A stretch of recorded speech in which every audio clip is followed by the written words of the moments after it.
I grew up in Central Florida, in Orlando, and out there, the opportunity for animals and specifically reptiles is just incredible. I remember as a little kid, catching green anoles and catching red-eared sliders just in my backyard in the lake and stuff. And there's just so much to do in Florida. You got these guys are actually roaming around Florida nowadays. There's Burmese pythons, which are an invasive species like that. You can go to SeaWorld, see these awesome, dolphins, and there's always coyotes and our foxes in our backyards. And it's just, Florida really enabled me to get close to these guys, which is, something that I hold really close to me. Especially this guy, he's got my favorite. So just being in that atmosphere and that environment has really enabled me to get close to like what I love, which is handling reptiles, animals of all sorts, anything pretty much. I've caught crocodiles, snakes, iguanas, everything.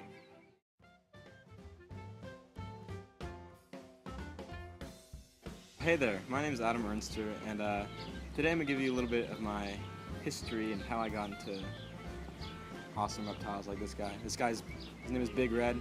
He's a red iguana. He's very tame.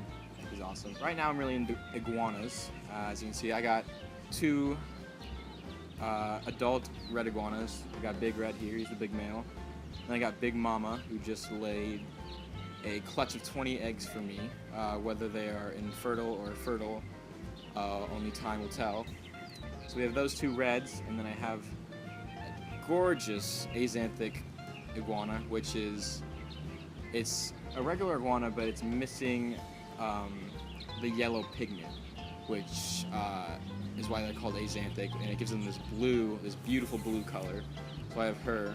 I got her a week ago, 5 days ago, something like that, so she's still getting acclimated to the weather and her cage and stuff. And then I have Kermit. Kermit is my green iguana. I've had him for about a year. He's awesome. He'll eat out of your hands. It's just so interesting how these iguanas are like they're like puppy dogs, really. I just tame these guys down, and it's really not that hard. I've had Big Red here for 3 years. I've had Kermit for a year, Big Mama for a couple months, and then Sab, which is my blue, only for about a week.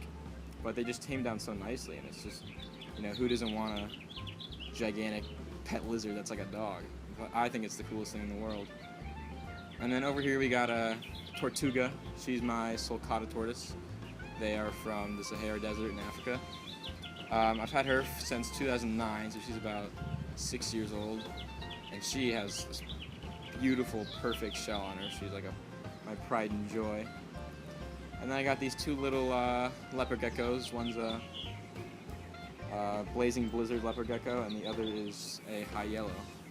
So yeah, those are all the reptiles I have. Hopefully to get more, I'm looking into buying a Grand Cayman Lewisite cross iguana. And you never know what the future holds. So I have 3 iguanas that live in this enclosure. It is 10 feet tall, 8 feet long, and 6 feet in width. My axanthic iguana Sab is in a 4 foot tall, 2 foot wide, and 2 foot length enclosure that I built. I built all these enclosures.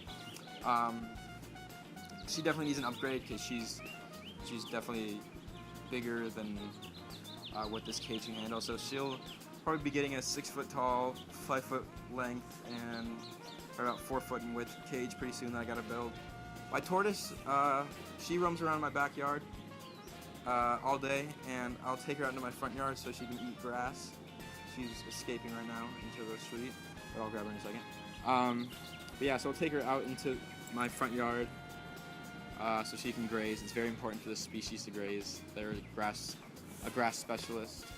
I remember once this guy bit me. He was a lot smaller, but I wasn't really expecting it, and he tore my finger up. I still have a scar on my finger, but I mean, at the same time, even though this guy's tame and he's like my best friend, I mean, he's still a wild animal, so you can never be too cautious with them, because if he wanted to, he probably could have ripped my finger off.